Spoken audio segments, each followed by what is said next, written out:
technology can play a transformative role on how we look at our infrastructure, how we build resilience of our infrastructure, because AI offers innumerable transformative opportunities to enhance the resilience across the intricately interconnected infrastructure system. Because when we look at resilient infrastructure, we don't look at the asset only.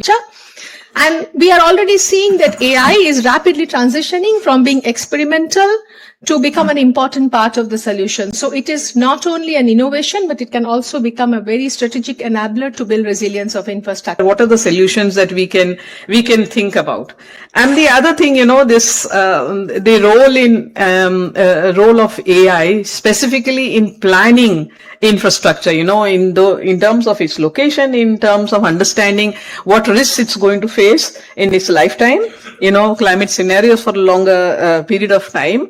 And secondly, what about operation and maintenance? All of these factors, I think, come into discussion. So while we are talking about harnessing AI technology for all of that, there is still the basic digital divide in which people are scared to look at AI in such a way that it can be seen as a tool for helping them, because the negativity surrounding this beast is making much more larger noises. So how do we then break into that fold of making a bridge between what we are proposing, the experiments we have done, the successes we have seen, to take it down to the national level? So that's one of the things that I wanted to bring to your attention. So we from ISRO, our first focus is providing the data which you require from satellite. And the data are related to weather informations, like we have our own insert series of satellite where you have cloud imagery, you have three-dimensional temperature humidity profile estimations, and then you have other maps for this geospatial analysis of this digital elevation model. You have resource monitoring satellites. So with the availability of this very high resolution model, you have all the data which is used for AI type of applications. Wherever you want to say that flood monitoring. When we started with very lean data sets. Data sets not trained, they were raw and they were unstructured. Body and the water network there, or the entire system of water. So these questions can be answered only if you have trained your data and you know where to look. The village pradhan and a patel is using a system which is Resilience 360.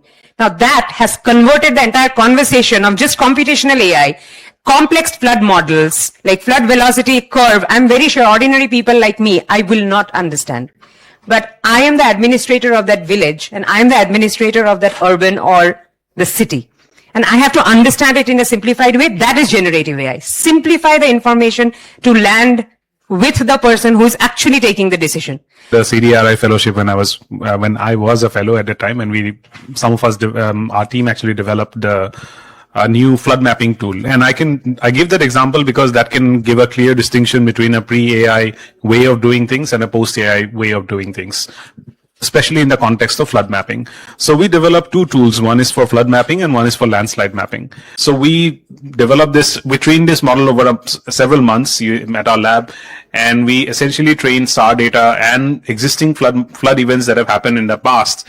And instead of having hard cutoffs, so traditionally we would have threshold-based methods. Not only are you only relying on remote sensing data, you can bring in elevation models, you can bring in slope data, you can bring in other data sets into this train model and be able to, because inference is really cheap. You can train this model over 3 months, but the inference, it only takes 1 minute to get a flood inundation map. So you are able to utilize a lot of information that traditionally we would never utilize. This is the time where we need to break out of these silos in which we've put our data. This is cyclone centric, this is hardware, this is infrastructure. It needs to merge. Right? And it needs to merge globally. And hence, Ranjini, I think we need to talk very urgently about what opportunities are now emerging for our GIRI model and platform, because it can literally be put on steroids.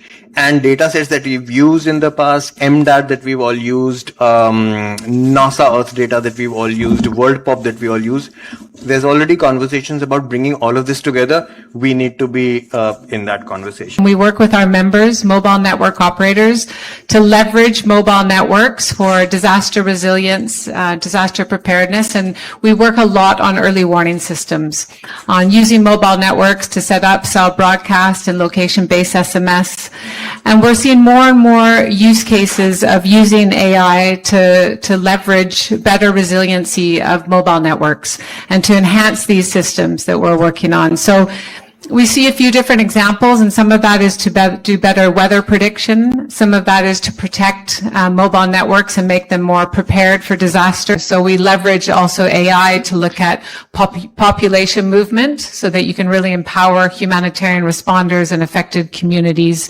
to be able to leverage existing infrastructure and restore it where it's down.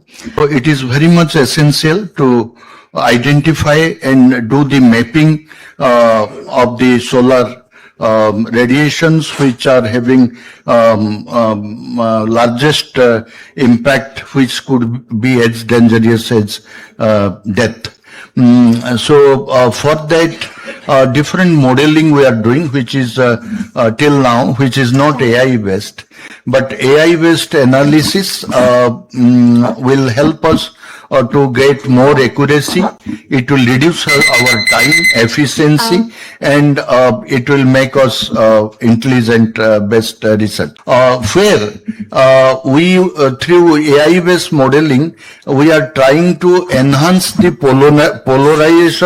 pollination rate of the bees in apiculture, and thereby enhancing the livelihood security of the poor tribal women who are surviving on apiculture. So that's a very interesting model.